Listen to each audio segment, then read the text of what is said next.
विद्यार्थियों, आपका BA second year का संस्कृत का पेपर हो चुका है 2026 वाला। अब देखिए, जो चीज़ें मैं एक वीडियो में आपको बताया था क्या-क्या आपको पढ़ना है, वो आपके पेपर में कितनी चीज़ें आई हैं, ये आप प्रमाणिक तौर पर, ये प्रारूप के तौर पर आप देख लीजिए कि कितनी चीज़ें जो बताया हूँ उसमें से मिली हैं। तो मैं ये कहूँगा 95% या आप 8 तो आप इसे आसानी से बिल्कुल कह सकते हैं। अभी आप पेपर देख सकते हैं। जो चीज़ें बताया हूँ पहले मैं 1 मिनट मैं जो टाइप करके आपको बता रहा था कौन-कौन से सूक्त पढ़ना है, क्या इन सूक्तों से प्रश्न आए हैं। और सबसे पहले मैं धन्यवाद करना चाहता हूँ प्रियंका का, जिन्होंने हमारे पास इस पेपर को भेजा है ताकि हम आपको ये दिखा सकते हैं कि हाँ, ये आपका जो है पेपर आया है। बहुत-बहुत धन्यवाद आपका। और संस्कृत सप्तगंगम का परिवार बनने के लिए आपका हृदय से मैं धन्यवाद करता हूँ। तो देखिए, ये जो आपका है यानी कि सूक्तों, अरे भाई इधर आ जाओ तुम। देखो, सूक्तों का हमने जो बताया था, तो यहाँ पर देखिए मैं आपको जो चीज़ें बता रहा हूँ ध्यान से देखना। अब ये चीज़ें नहीं बताऊँगा कैसे क्या है। देखो, यहाँ पर मैंने आपको सूक्त बताया था, विष्णु सूक्त पढ़ना है, विश्वदेवा सूक्त पढ़ना है। इसका कलर कहाँ गए बाबा? देखो, वाक सूक्त हो गए और इसके बाद मैंने आपको बताया था कौन सा काला कर दिया जाए और शिव संकल्प सूक्त कर दिया जाए।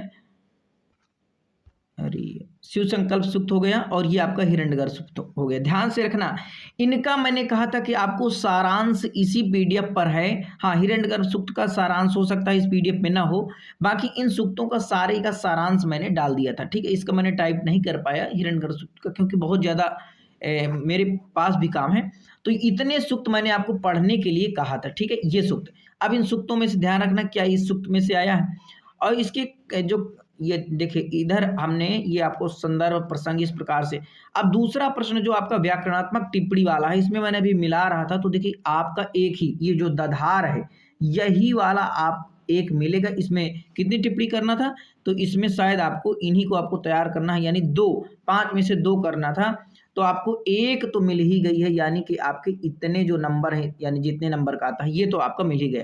इनमें से और कोई टिप्पणी जो है नहीं आई है, कोई नए-नए टिप्पणी आई हैं। तो चलिए अगली बार हम फिर देखेंगे, तो एक प्रश्न तो आपका यहाँ से भी मिल गया है। ठीक है? ये चीज़ आप आसानी से कर लिए होंगे।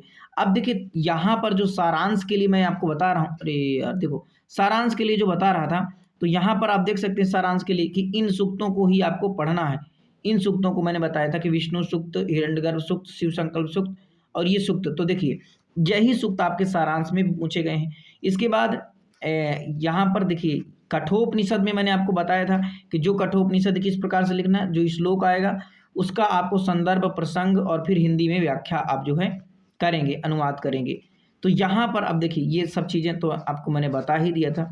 अब आगे देखिए मैंने क्या-क्या बताया था, वो परीक्षा में आया है कि नहीं आया। यहाँ पर देखिए, ध्यान से देखना, फिर कहेंगे कि देखिए, मैंने कहा था प्रथम या द्वितीय वल्ली का सारांश आप पढ़ लीजिए, या तो यहाँ पर 3 वरों का रहस्य, ये देखिए 3 वरों का मैंने रहस्य बताया था और शब्दों की व्याकरणात्मक टिप्पणी में मैंने आपको बताया था। या तो ये वाला पढ़ लेना है, मैंने बताया था, या तो आप इन टिप्पणियों को देखिए, इम्पोर्टेंट ये जो आपकी टिप्पणियाँ हैं इनको आपको श्रेया प्रिया ये आपका नहीं आया। आशा प्रतीक्षा ये आपकी टिप्पणी में 2026 में देखो आ चुकी है। और योगक्षेम यदि आप पेपर दिए हैं तो आपको पता है ये भी टिप्पणी आपके आई हुई है। अब संधि में तो देखो, संधि में हमारा जो सूत्र मिले हैं 6 में से 2 सूत्र करने थे। तो इसमें कोई बताने की बात नहीं, क्योंकि आपका एक ही सूत्र मिला है, एक सूत्र जो है आपका संधि का नहीं मिला है। ठीक है? ये मुझे कोई बताने में हिचकिचाहट नहीं है कि भाई जो मैं बताया हूँ वही आया है, ना तो मैं पेपर बनाया हूँ और ना मैं अपने अनुभव के आधार पर ये चीज़ें आपको बता रहा था। ठीक है? तो पूरा 100% तो मैं इसको सही नहीं कह सकता। इसके बाद देखिए, इतने सूत्र मैंने लिखा था, अचो अत्यादिटी स्थानीय अंतरतमः, इनमें से हमारा एक सूत्र ही मिल पाया है। ठीक है? और एक सूत्र आपको नहीं मिल पाया। यदि आप अच्छे से पढ़े होंगे तो अच्छे से कर लिए होंगे, लेकिन एक सूत्र तो आपको मिल ही गया। ये वीडियो उन्हीं लोगों के लिए बनाई जाती है जो जिनका संस्कृत का बैकग्राउंड नहीं है, संस्कृत आगे पढ़ते नहीं हैं और उन्हें जब संस्कृत बीए में मिल जाती है तो एक बोझ, उनके लिए एक सरल भाषा में, एक आसान भाषा में संस्कृत को पहुँचा पाऊँ, यही मेरा प्रयास रहता है कि उनके लिए आसान कर दिया जाए। अब देखिए, यहाँ पर आपके संधि के सभी अच्छे से पढ़ने के लिए आपको बोला था कि स्वर संधि के भेद आपको अच्छे से पढ़ना। इनमें से कौन सी संधि, यानी जो संधि विच्छेद वाला जो आपसे प्रश्न पूछे, इसमें से कौन सी? तो इसमें से कोई बताने में हिचकिचाहट नहीं कि ये जो मैं सूत्र वो आपको उदाहरण दिया था कि भाई इतने इम्पोर्टेंट उदाहरण है, इनमें से आपका कोई भी उदाहरण नहीं मिला। देखिए, संधि के उदाहरण कोई भी बना दिया जाए, जैसे हमने विद्यालय का उदाहरण आपको बता दिया, तो आप दीर्घ संधि के बारे में एक उदाहरण बता दिया विद्यालय, तो और जो उदाहरण है आपको समझ जाना चाहिए कि भाई तो ये जो है उसी से संबंधित पूछे गए हैं, अलग से कुछ नहीं पूछा गया। इतना आप देख सकते हैं। अब आपका मैं पेपर दिखाता हूँ।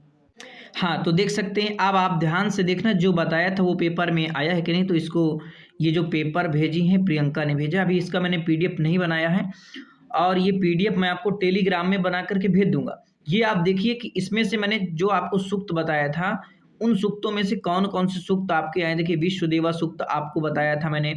आपका देख सकते हैं ये आपका वाक सूक्त मैंने आपको बताया था, वीडियो में अभी आपको बताया था।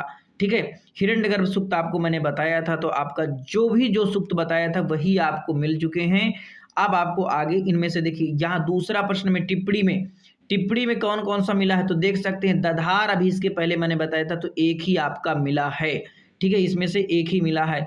रुद्रे भी इसको लिख रहा था लेकिन फिर ये टाइपिंग नहीं हुआ, तो फिर भी आपको मैं कोई बताने में हिचकिचाहट नहीं कि एक आपका मिल पाया है, ये वाला नहीं मिल पाया है। तो इसमें से आपको 2 यानी 4 नंबर का था, 2 नंबर तो आपके पक्के ही हो गए होंगे यदि आपने इसको तैयार किया होगा तो। अब आगे देखिए जैसे सूक्त में मैंने आपको बताया था कि भाई पुरुष सूक्त को तो मैंने नहीं बताया था। अब हिरण्यगर्भ सूक्त को मैंने सारांश बताया था, तो यदि आप पढ़े होंगे तो इसके बारे में आप लिख दिए होंगे। ठीक है, अब चौथा प्रश्न निम्नलिखित मंत्रों में से किन्हीं 3 का सप्रसंग व्याख्या कीजिए। ये टेलीग्राम में पड़ जाएगा। तो देखिए मिला है कि नहीं। अब आगे देखिए कहाँ गया भाई।